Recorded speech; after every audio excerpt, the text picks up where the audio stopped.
kahit na. Ilan kayong nakarinig? Nakakahiya. Alam mo palang nakakahiya.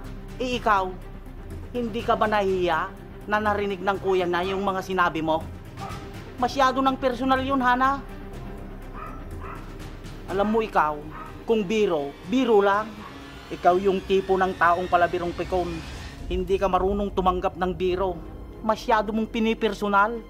Sa tingin mo, hindi nasaktan si Jacob sa sinabi mo?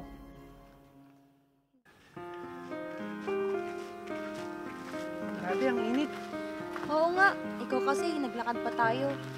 Pwede naman tayong sumakay.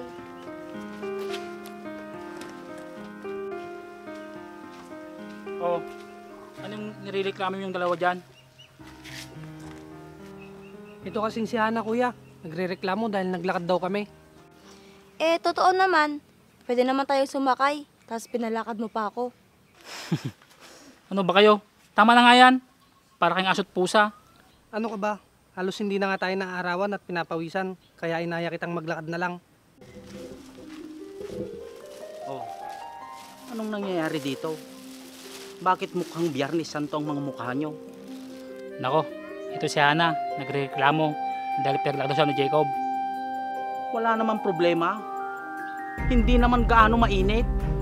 Anong nireklamo mo dyan? Buti siya. Kutis kalabaw. Ako, nangingitim na ako, oh. Uy, grabe ka naman kung makapagbiro. Kutis kalabaw talaga.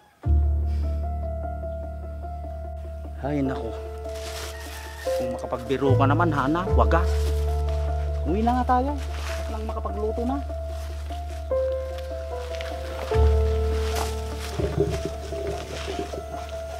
Hoy, medyo personal na yung biro sa'yo ni Hana. Buti hindi ka napipikon. Sanay na ako sa bibig nun, kuya. Sa bagay, totoo naman yung sinabi niya. Kuya talaga. Kanino ba ako magmamana? Di ba sa'yo din? Loko tong batang to ah. Naisan niya ako ah.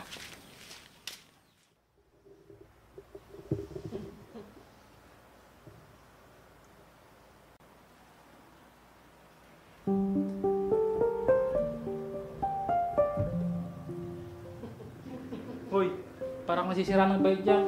Kumatawa ka mag-isa. Ano ba yung tinitigan mo? Ito, paano hindi tataba yung taong yan? Puro pagkain yung pinupost niya.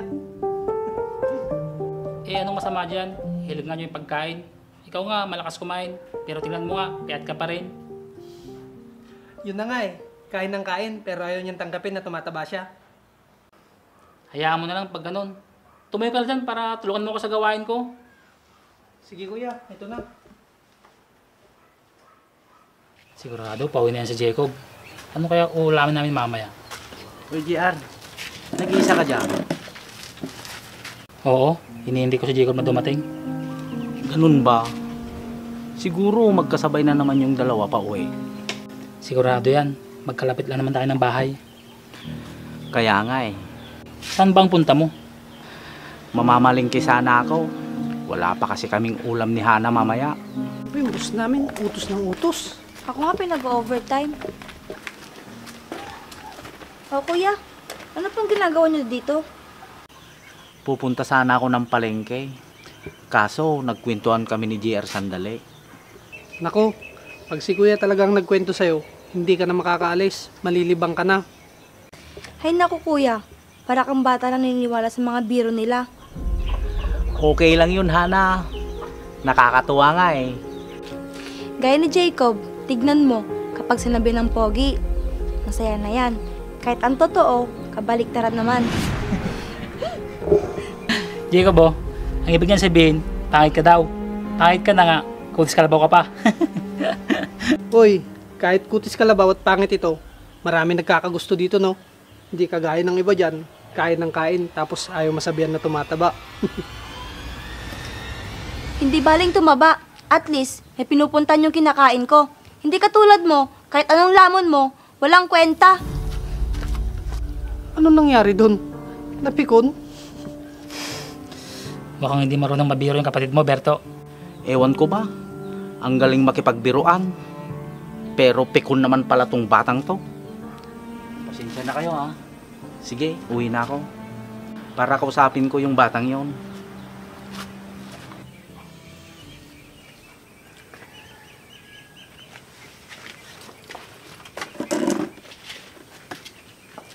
Anak! Anak! Bakit ba, kuya? Bakit? Hindi ka ba nahihiya sa ginawa mo at sinabi mo kay Jacob?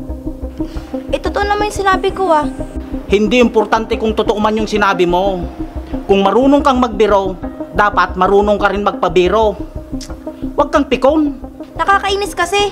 Sinabihan ba naman akong tumataba? Hindi mo ba nakikita ang sarili mo sa salamin?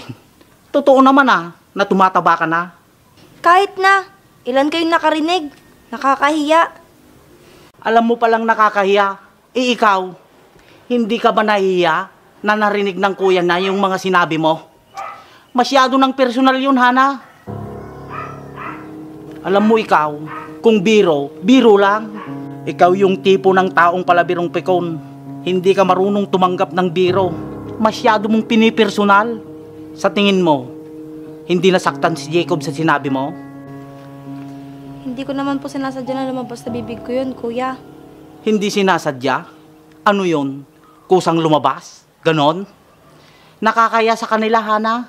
Nagmumukha ka tuloy walang pinag-aralan sa ugali mong yan. Hindi akma sa pinag-aralan mo yung ugali mo. Kuya, Anong dapat mong gawin ngayon? Sige nga. kuya. Nahihiya ako. Samahan mo ako. Mabuti naman at naisip mo na may kasalanan ka. Sige, tara na.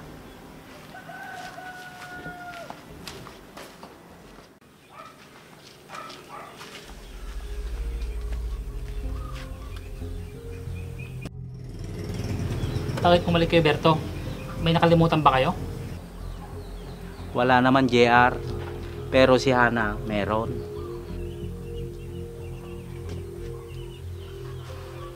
Jacob, pasensya ka na sa sinabi ko. Inaamin ko na napikon ako doon. Kaya, pasensya na. Hoy, kinakausap ka ni Hana. Kahit sa'yo, kuya. Pasensya na po sa inasal ko. Nakakaya tuloy sa'yo. Nako, wala sa akin yun, Hana. Pag biro kasi sa akin, biro lang talaga. Ewan ko lang sa kanya. Yun nga din ang sinabi ko. Dapat kung marunong siyang magbiro, marunong din siyang magpabiro. Huwag siyang pikon. Kaya nandito ako para humingi ako ng tawad kay Jacob. Alam ko masyado ng personal na yung sinabi ko. Jacob, pasensya na.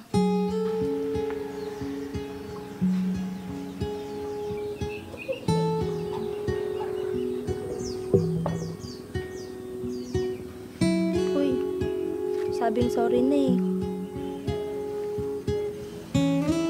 Ang tagal na kasi nating magkakilala at magkaibigan. Magkatrabaho pa tayo. Tapos, ganyan ka magsalita sa akin. Sorry na nga. Mawawalan ka ng kaibigan kung pikon ka. Dapat, marunong kang sumakay sa mga birong binabato sa'yo. Oo na, hindi na mauulit. Dapat, hindi lang sa akin, pati sa ibang tao. Pag biniro ka, sakyan mo lang, huwag kang pikon. Tama yung sinabi niya, Hana. Dapat, huwag kang pikon. Kita mo si kuya mo. Kahit anong sabihin mo sa kanya, nakangiti pa rin. Kasi alam niyang sakyan ang mga biro ko sa kanya. Oo na po. Kaya, pasensya na po sa inyong lahat. Paano ba yan? E di, pwede ka nang tawaging mataba.